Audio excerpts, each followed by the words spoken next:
after I came back from giving birth for my son, I had been suspecting that he was Yahoo. Before I even came back to Nigeria, I had started to suspect. But the only thing that actually made me confirm was a night. He wasn't supposed to be home that night. And I slept early. Because of my son, I sleep early. And I went and I heard some noise upstairs in his room, because he's in the penthouse and my room is under. So I heard the noise upstairs. Nobody was supposed to be in that room. So I was going to go check what was happening in the room. I opened up this room. I saw a full-grown man wearing a red cloth in his waist with red candles everywhere around him with a laptop in his hand. Immediately I saw that, I was shocked. I was simply shocked. And I was shocked. I was not scared, but I was shocked. But I just started laughing like a mad person. I just started laughing. He got me, and that was one of the fights we fought after King. When I lost my pregnancy, he pushed me down a flight of 3 stairs. We were fighting. Now, people will say, you know what, Tonto, why did you stay and you fought so long and you are fighting? This man is hitting you and you're fighting and you're not leaving. Domestic violence, it's not always very easy for you to walk away from. And don't forget the fact that everybody wanted this relationship to fail, even you that's watching it. You told yourself, you told your mother, you told your father, you told your sisters, you told your brothers that Tonto's marriage was not going to last. So how would I have left a marriage that you thought was not going to last? Would I not have worked so, at least to a little extent, to make it work, even if I was dying? A lot of people are going through this.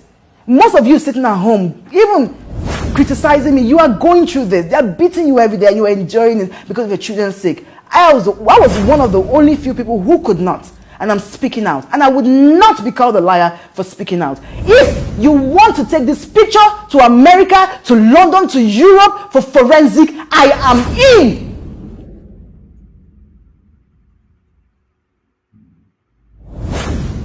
Yes, I gave the court substantial amount of proof. I'm just going to show you just a little bit of one. Of some things I would wake up and find under my pillow, under my son's bed, on top of my son's novel. This is a conversation between myself and... I divorced him already, so I said they need to come and break whatever custody is on this shit. And I gave the court, yes, the court actually does not admit diabolism, but the strength of my accusation make them worry for concern about my child, because it's a boy's life. If I can speak and I can talk, and this is all they did to me, I would wake up. His mother was, we were married for, he said we were married for, that we lived together for 6 months, but we lived together for 10 months after marriage, because I came back from America 2 months after I gave birth, February. 2 months was February, March, April, and I divorced him, and I left his house by December. So that's 9-10 months, right? So he said it was 6 months. I don't know where his head was though, but he said it was 6 months, and I'm saying it was 9-10 months that we lived together. And in that 9 to 10 months, his mother was there maybe like 5 times. And she would stay for like maybe 2 weeks. It's okay, family is okay. I did not worry about that. My concern was the spiritual artifact that this woman would bring into the house all the time. That was only the time when I became defensive or I became disrespectful to any member of his family when it came to that. Because I always spoke up. I never kept quiet about it. I always spoke up. So we always had fights about it. I also have documents of him telling me how he wants to go back. I'm sure all of those things will come up on this, how he wants to, how he was going to borrow money from me so he can go and do some jazz. I have all the documents here.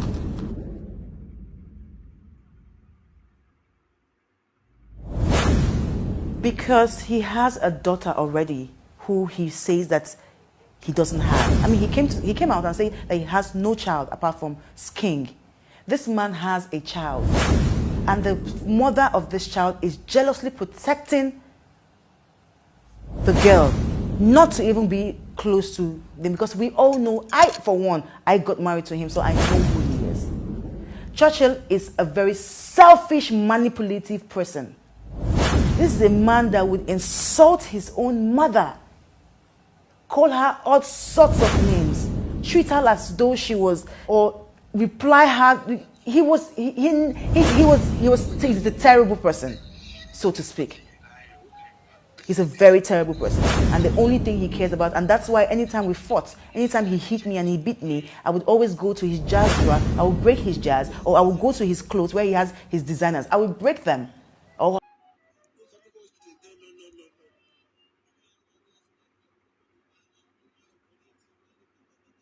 I'm born again, and I would not lie that I never broke properties. Anytime I was beaten, my revenge was to go back and break everything. So yes, I broke properties. I destroyed properties. He can do anything to anybody because he wants to be rich. There's actually something, I'm not going to say, I will wait to be pushed. I will wait to be pushed. There's something I saw between him and his mother. But I will wait, Churchill, to be pushed. I have said it once. In a message, it was there. Maybe people will forget about it. But I will wait to be pushed.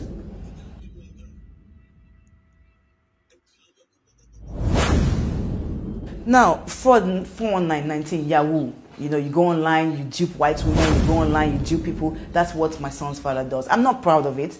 I'm saying, I told you, I said this interview is mainly not for Nigerians. I want my son to grow. I'm not the kind of mother that's going to hide things from her son. No, my son will know everything and the whole truth. I'm not going to lie to him, but then I'm not going to hide things from him.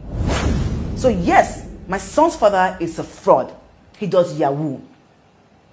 How I know? Because I caught him in the middle of a red candle with laptop in his lap and a red pants on and a red cloth tied around his waist. Not just that. I mean, coming from the house we stayed in when I was married to him, this man told everybody that he bought the house. He didn't buy this house. This house was rented. This approved that it was rented. This approved of conversation between me and the agent when the agent did not do something right in the house. I told him how much we paid for rent. Everything is there. I told him how much he paid for rent, and this is a conversation of the landlord himself. This is a conversation from the landlord himself. He said, look at it. This here is from the landlord. So, different things. I know he's 419 because I know he's 419. It's on the streets. Go to Ghana and ask about him. He says he's into IT. Please, what has he done? What is the IT? Let me know. What IT work has this man done? Why would you buy a car and your name is not on the car? You see how this thing about the fraud money? You see, I've leaded him to know a few things. When they cannot bring in money into Nigeria from fraud, they buy cars. So it is very easy for you to say a Yahoo boy has cars. But it is very hard for you to say a Yahoo boy has properties, and that's one thing that was his problem. When he's out of money for so long, Yahoo does not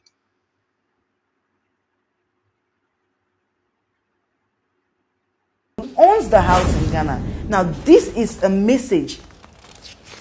This is a message between I and the agent. The agent came to my page on Instagram to embarrass the life out of me. Called me a very dirty woman. Called me how useless and how stupid and how disgusting I and my ex-husband was. I only got to read it and read it and read it. This is the agent who rented the house this man lied that he bought in Ghana. The man even told me in this message, he said, your son's clothes are lying down everywhere. I didn't know that my son's father had taken his property and ran away from the home. I didn't know that. So they were asking him they were actually asking me that we should come and pay for the balance of whatever rent, and also we should come and clean up and arrange and put together their home back how they gave it to us. I also, on this, I gave the man his mother's phone number. I said, call this phone number. But I bet you the woman would tell you she does not know the boy, but that is his mother. That's the message. He came back and said, I called the number. It was a London number because the mother stays in London. It was a London number. I gave him the correct number for his mother. His mother said she does not know a Churchill, and off the phone. 2 days later, that phone went off because I had already casted the number online. So people were already calling the number. 2 days later, they changed the phone. This is his mother in on the same scam. The first time I met them, the mother told me she's Obasanjo's wife. It's a scam. He told me it's Obasanjo's son. It's a scam. He was a librarian for Obasanjo. His father, God bless his soul, even if I did not know him, I'm not sure I would have hated him totally. This is his father. This is who his father is. His father was Obasanjo's gardener that graduated into being a spiritual leader. This is his father. This man has never for one day, he always puts Obasanjo on Obasanjo's birthday, a happy birthday, daddy. Even the brother, if you go to his page, you will see him and Obasanjo, daddy, I came to see daddy. Not for one day have they ever posted this man's picture, because they want to keep scamming people that they're Obasanjo's son. This is his father. No relationship with Obasanjo. If this man had a relationship with Obasanjo, I would be the happiest girl on earth, because it's a name that my son will inherit and work on to be a better person in life. This is his father.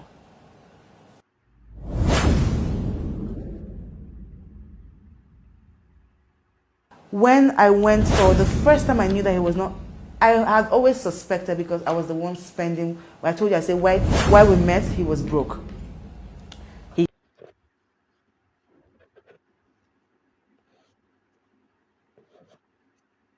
16 million naira apartment we stayed in for 2 years rent. So that's the first time his money came in. That was the first time the car was the first time. The car was the first time money came and everything started to happen for him to do. So every other thing, I was the one trying to do it for him. So yes, this is his father. You see the same resemblance. My son looks like him somehow.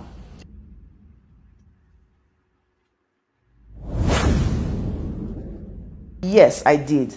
The first day I was going to be introduced to Obasanjo was I had 2 introductions and 1 traditional wedding. The first introduction was for Obasanjo, the second was for my parents. So the first introduction, I was already pregnant, I was 3 months pregnant when I met Obasanjo. The first day I met him, he told me, he's not my son. Pump and pain. The man does not hide his mouth, but he's like my son. I remember when I went back home, I looked at the mother, I looked at the son. I said, why did you lie? Why did they lie? You see, they hate me so much for my boldness, that family. Because I called the both of them. I said, why did you lie? As long as there was a relationship, as long as this man can stand in and say he is like a son, why would you ever lie? That was where I stood in to now say, you know what, okay, I would not be the one to break it out. That's why when I went, there was an interview online that when it said, I showed them, they said, is he Obasanjo's son? I said yes. If you see my body language, I was very uncomfortable. And that was a week after I just gave birth to my son. In fact, my mother-in-law was upstairs right there, holding my son, looking down at me when I was doing that interview. God bless this boy. His name is Bode. Bode is Golden Icons. He's the owner of Golden Icons. Golden Icons is an award. And it's a TV too, and that's the TV that recorded me. I said a lot of things in that video. And because Bode wanted to, Bode knows I've had a hard time with the press, with the media, and I just gave birth. He wanted things to be easy for me. So he sent me, before he posted it, and I sent it back to the man I was married to that time. And he said, you know what, no, they'll catch us here, we'll move here. You can confirm this from Bode. He is a media person now. Bode is a blogger, because he does all this interviews. So he will not cover up for me. There are so many other things I said that would have implicated me, and people that say, oh, that when I gave it back to my son's father, he said, you know,